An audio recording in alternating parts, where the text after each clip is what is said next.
Hai hai hai, apa kabar Sobat Nala?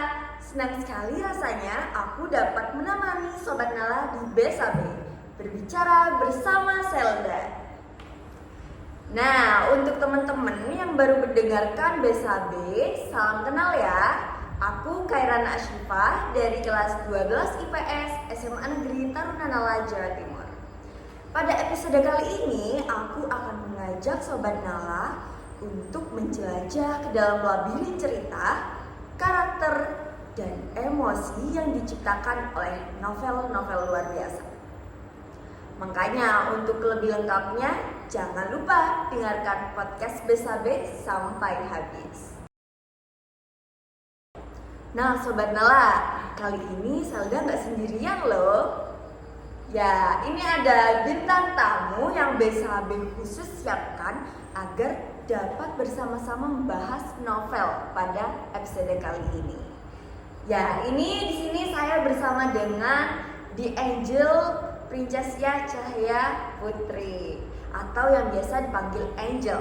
Angel ini adalah siswi dari kelas 12 IPS SMA Negeri Taruna Nala, Jawa Timur yang merupakan penggemar novel. Jadi hobinya tuh suka baca, Sobat Nala.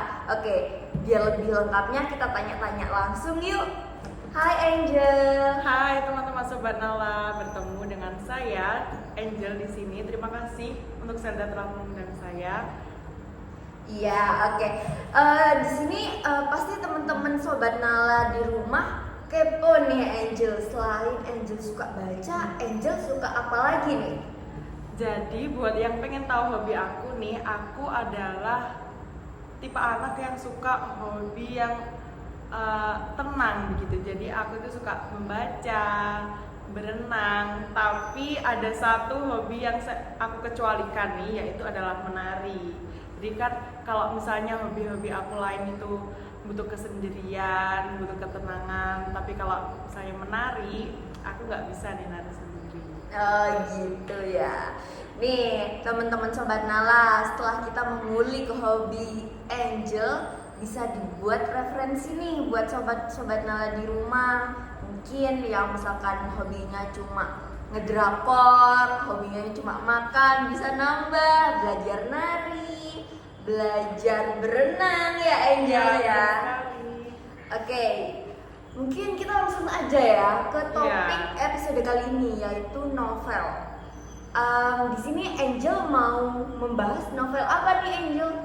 Oke, jadi di episode kali ini aku akan mengenalkan kepada kalian, atau mungkin ini sedikit spoiler ya Sel ya, tentang salah satu novel karya Terelie, yaitu Kau, Aku, dan Sepucuk Angpau Merah, Sel. Wah, mulai dari judulnya udah eye catching banget ya Angel ya.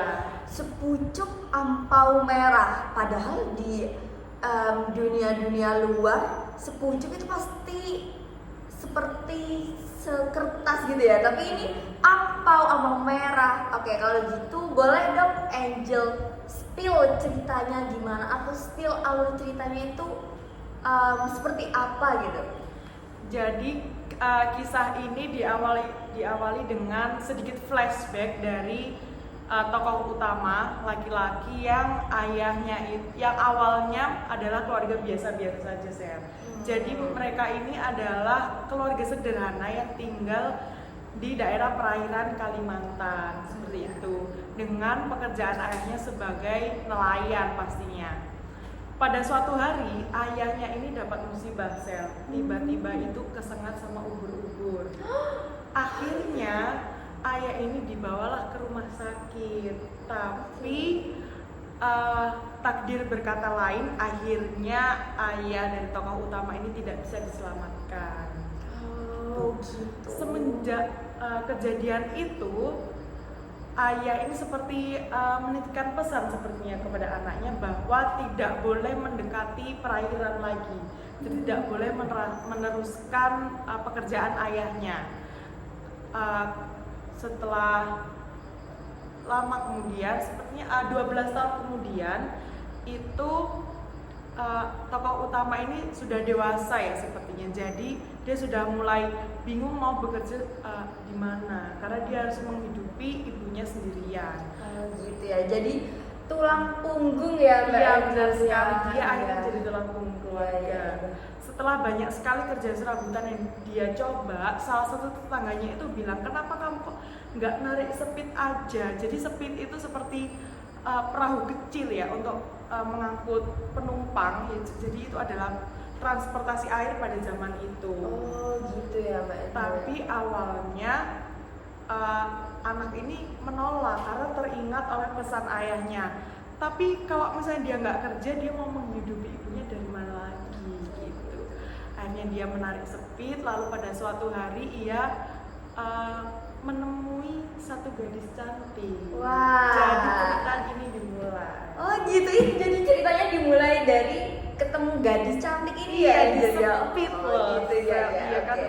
Kalau misalnya banyak cerita yang aku temui di buku-buku sekarang itu di sekolah, di perpustakaan, saat mereka ada kerja bareng, ini disepit saya. Oh iya, cinta di lambayan air gitu. Benar ya. sekali. Oke. Ini merupakan tema dan latar yang baru ya teman-teman Sobat Nala ya. Oke Mbak Angel gimana? Jadi awal mulanya itu kan pasti mereka nggak notice mungkin ya satu sama lain, tapi ternyata si gadis ini menjatuhkan sepucuk angpau merah di dalam gitu sepitnya ya. anak ini. Untuk yang penasaran namanya, nama dari laki-laki adalah Borno. Oh, Ya, Borno. sangat berbeda dari nama-nama tokoh utama pada zaman sekarang.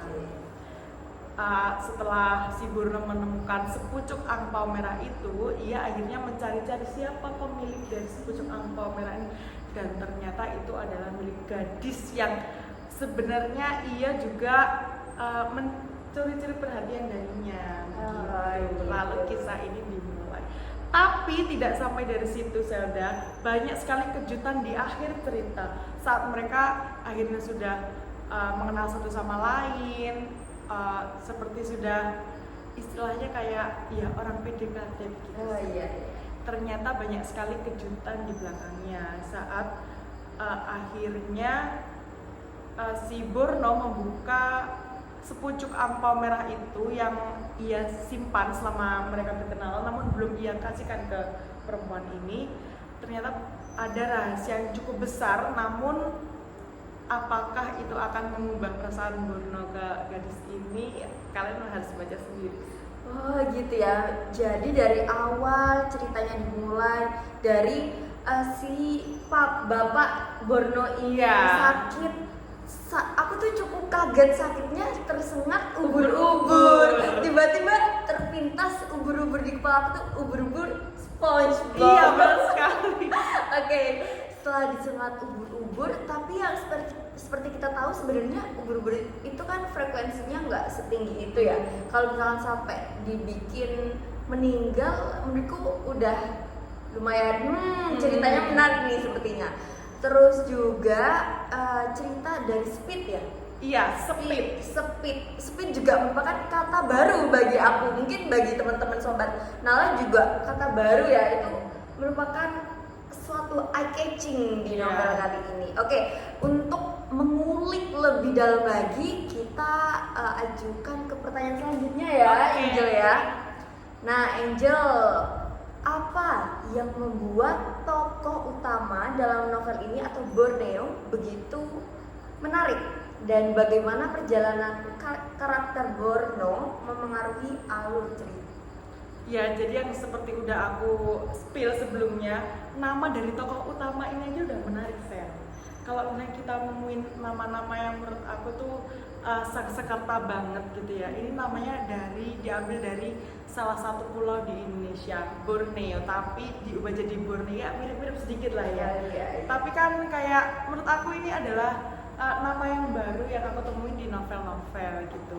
Lalu perjalanan karakternya itu adalah sifat Borno yang ulet dalam bekerja dan kisah cintanya dengan seorang gadis bernama Mei yang tidak terduga pertemuan dan perjalanannya gitu. Oh gitu ya. Iya ya, memang dari awal mulai dari judul, nama karakter, terus awalan masalah ini udah menarik ya. Memang pantas kalau misalkan buku ini jadi bestseller pada zamannya. Iya, Iya. benar sekali. Kalau boleh tahu tadi bisa diulang nggak? Ulang nggak? Boleh nggak diulang lagi? Ini buku oleh penulis Terelie. Oh, Terelie. Iya. Pantes ya, memang Terelie itu punya karakter penulisan yang unik dan mampu membuat pembaca itu ketagihan. Iya, iya. Oke, ini Angel nih, pertanyaan selanjutnya ya Angel ya. Bagaimana penulis atau Terelie membangun latar tempat dan waktu dalam novel ini? Dan apakah hal itu mempengaruhi emosi atau perkembangan karakter? Untuk latar tempat di cerita ini adalah di Pontianak, ya, di Kalimantan. Dan kalau misalnya lebih spesifik itu di daerah itu Sungai Kapuas. Jadi itu adalah perairan ya kan, tadi ada Sepit ya. Jadi Sepit itu kalau misalnya ini sebenarnya kayak TMI ya, too much information, tapi ini kayak fun fact sebenarnya. Sepit itu diambil dari kata speed di dalam bahasa Inggris. Oh, Speed. kecepatan. Speed. Iya. Oh iya. Tapi karena mungkin disesuaikan dengan lidah Indonesia dan ini menjadi transportasi lokal ya, diubahlah menjadi Sepit seperti itu. Speed. Iya, Sepit. Iya ya. Memang karakter orang Indonesia itu macam-macam. Seperti di daerah saya nih, kalau saya itu misalkan Zara, jadi cara-cara gitu. Kalau misalnya di daerah Kalimantan itu ditarik ya, yang Iya. speed jadi Sepit. Oke, nih Angel nih, dari latar waktu dan tempat tadi udah diceritakan detail ya di novel ini. Iya. Bisa menunjukkan bahwa novel ini bisa mendukung fantasi penulis lebih kuat lagi. Oke Kak Angel, kita lanjut ke pertanyaan selanjutnya ya. Angel, apakah ada hal-hal khusus yang membuat gaya penulisan di novel ini menarik? Oke, Sel. Jadi sebenarnya ini adalah bukan yang aku temukan di buku ini saja, tapi di karangan buku Terelie yang lain adalah gaya penulisannya sebenarnya itu menggunakan bahasa yang sangat sederhana, sangat sehari-hari, sangat normal. Maksudnya tidak banyak kiasan, tidak banyak istilah-istilah tinggi seperti kayak misalnya menggunakan bahasa gaul itu enggak, karena memang mungkin dari latar waktu di sini tahun 2008, 2009, 2010, jadi awal 2000-an. Ya, itu termasuk awal kan ya? Iya, benar. Gitu. Jadi dengan bahasa yang sangat sederhana namun tetap bisa membawa emosi penonton masuk ke dalam ceritanya gitu, Sel. Jadi memang ya, setelah aku melihat-lihat, Terelie ini memiliki karakter novel yang kalau nggak fantasi, dia itu ke daerah gitu. Iya, benar Ya. sekali. Seperti ini, halnya itu seperti Boy Chandra. Boy Chandra juga punya karakter, dia itu memajaskan, mempuitiskan gaya bahasanya. Ada juga seperti Andrea Hirata yang menaruh perjalanan hidupnya dalam novelnya. Ini pun ada Terelie yang lebih sering menaruh kayak kedaerahan dalam novelnya ya teman-teman ya. Oke Angel, kita lanjut ya ke pertanyaan selanjutnya. Angel, apa pesan atau tema yang ingin disampaikan oleh penulis melalui novel ini, dan bagaimana pesan tersebut tercermin dalam alur cerita dan karakter-karakternya? Oke, Sel. Jadi kan tadi sudah dijelaskan bahwa ada dua tokoh utama nih di sini, yaitu Borno dan Mei. Oke. Mungkin kalian juga penonton mungkin bisa nebak ya, kalau misalnya ada cewek, ada cowok, ini kira-kira kisahnya bakal kayak apa gitu. Jadi mungkin tebakan kalian benar ya, kisah di dalam novel ini atau tema yang diangkat adalah perjuangan cinta. Jadi bukan kisah cinta, tapi perjuangan cinta. Karena banyak sekali perjuangan-perjuangan yang mereka lakukan di sini untuk supaya bisa terus bersama, berkomunikasi meskipun dipisahkan dengan jarak, dengan waktu dan status keluarga Sel. Waduh, status keluarga ini merupakan hal yang cukup sulit Iya, ya. benar sekali. Tapi memang meskipun terbilang agak klasik masalah status keluarga, tapi kita nggak tahu kan masalah status keluarga seperti apa yang ada di novel ini. Oke teman-teman, tadi sudah dijelaskan bahwa novel ini tuh merupakan novel cinta. Tapi menurutku karena ini mungkin novelnya Terelie ya, cintanya ini bukan sembarang cinta. Iya, benar Iya. sekali. Boleh nggak sih Angel di spill ke teman-teman Sobat Nala, ini kira-kira bakal happy ending atau sad ending? Waduh, kalau misalnya kayak gitu, sebenarnya nih bingung ya mau nge-spoiler apa gimana, karena supaya gini aja nih, supaya kalian tambah penasaran dan pengen segera beli buku ini dan membacanya, adalah sedikit spoiler di ending.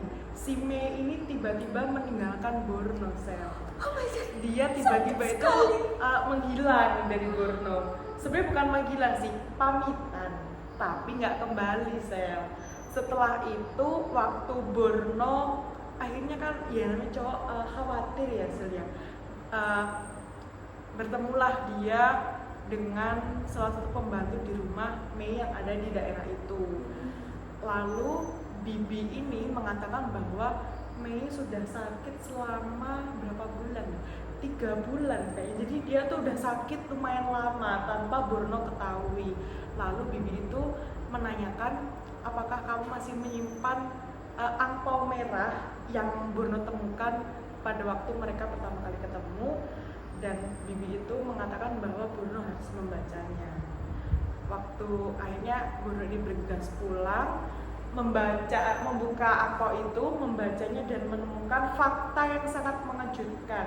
Yang pasti, yang awalnya aku waktu membaca itu kayak, aduh pasti ini nggak bakal bisa bersama lagi nih. Pasti ini kayak ini fakta yang sangat-sangat buat Borno sakit hati, Sel. Jadi awalnya aku kayak kira-kira Borno ini mau nggak ya melanjutin kisah dia sama Mei, tapi ya itu belum akhir, Sel. Jadi kalian nanti harus baca sendiri endingnya seperti apa. Oh gitu ya. Tapi kalau misalkan diinget-inget angpau merah yang ditemukan pertama kali, berarti bisa dilihat bahwa di sini Mei itu udah mengincar Borno Iya, sudah benar lama. sekali. Yang baru ketemu dengan Mei itu adalah Borno, tapi Mei sendiri sudah mengincar Borno sejak lama. Sepertinya ada masalah nih yang perlu dikulik dalam Iya. ending cerita ini. Oke, selanjutnya nih,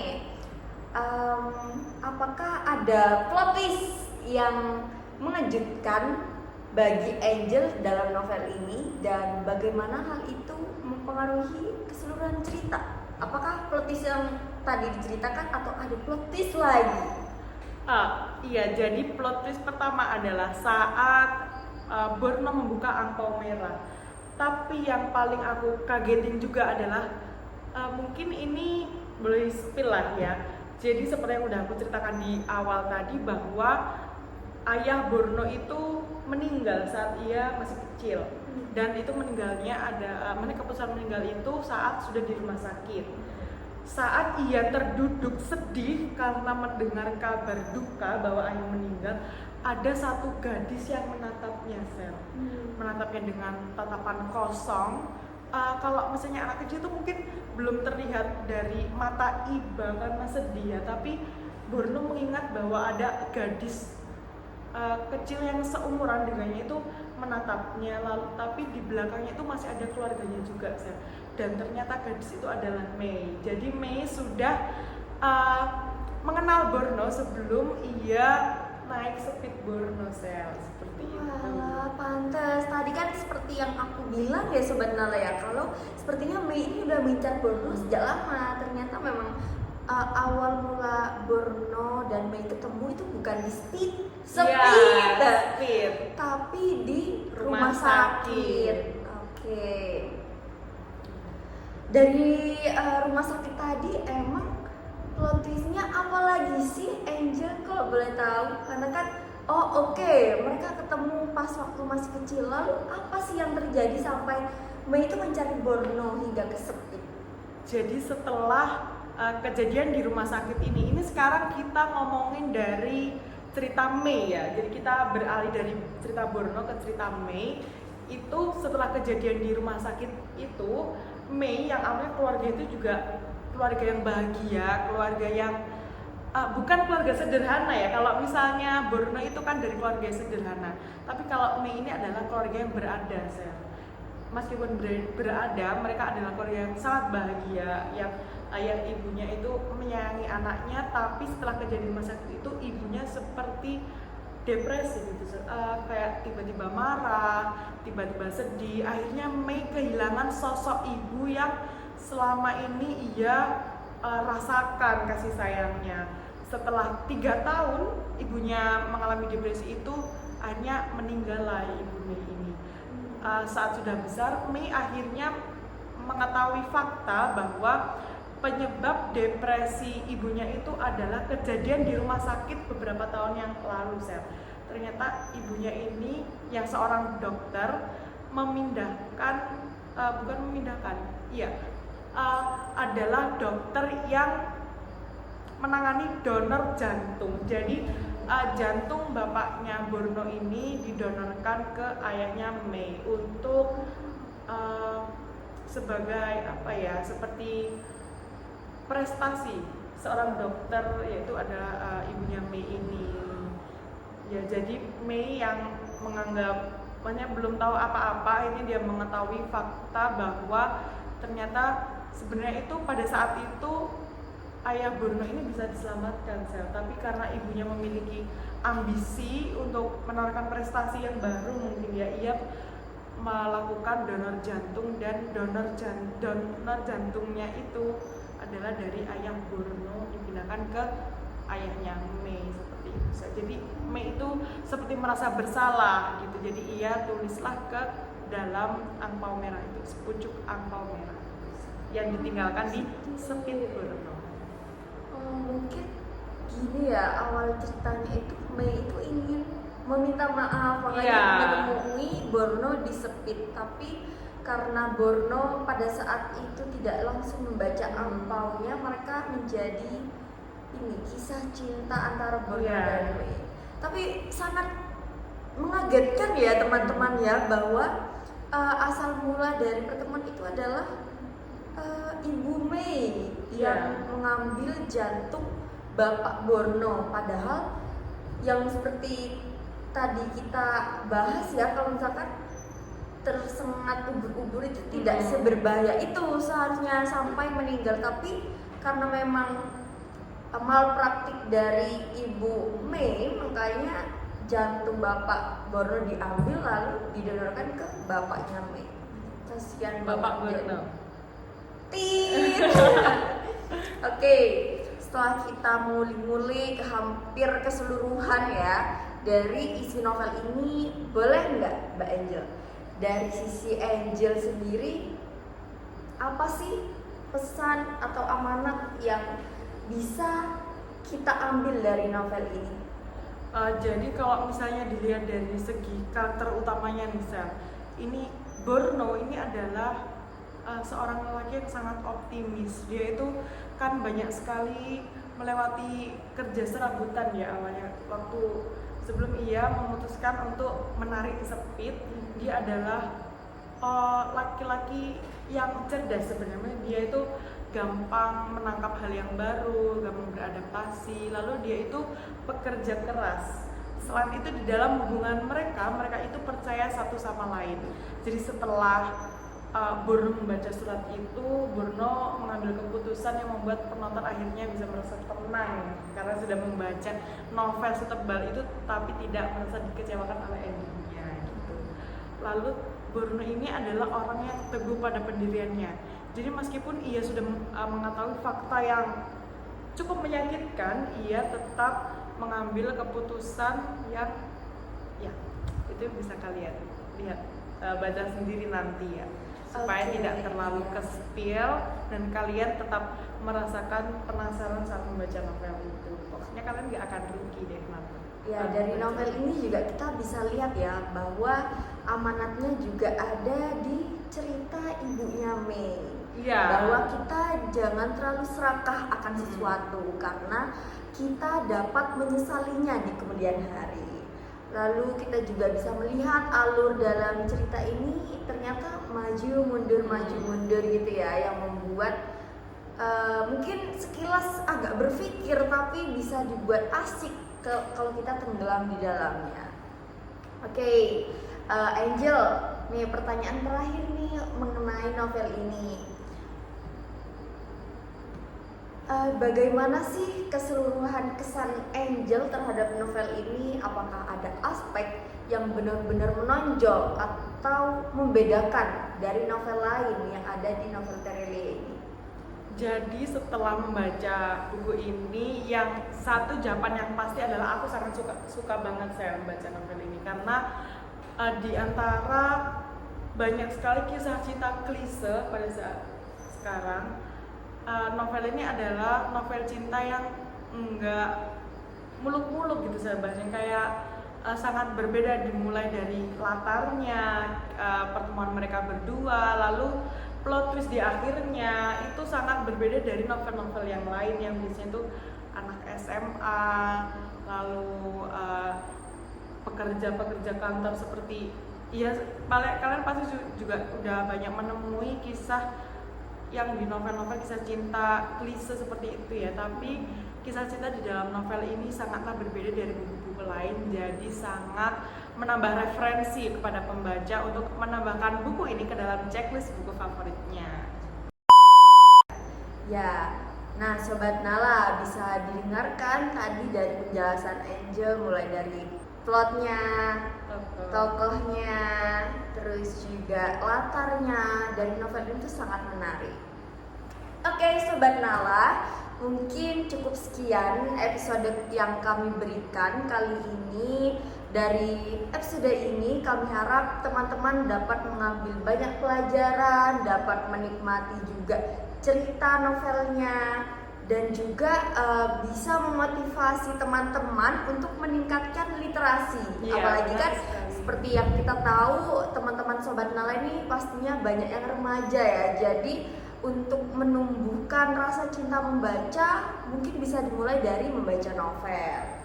Oke, mungkin sampai di sini dulu ya episode bedah novel luar biasa Kau, Aku, dan Sepucuk Angpau Merah bersama The Angel.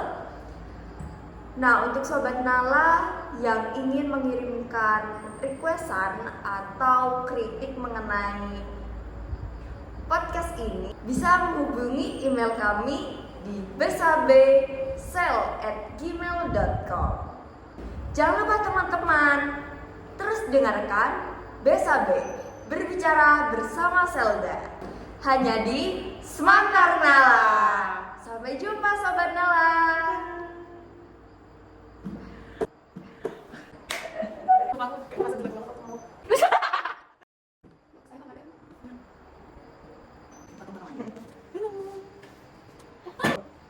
The sunset is beautiful, isn't it? Yes, I mean. Kamu nggak tahu artinya?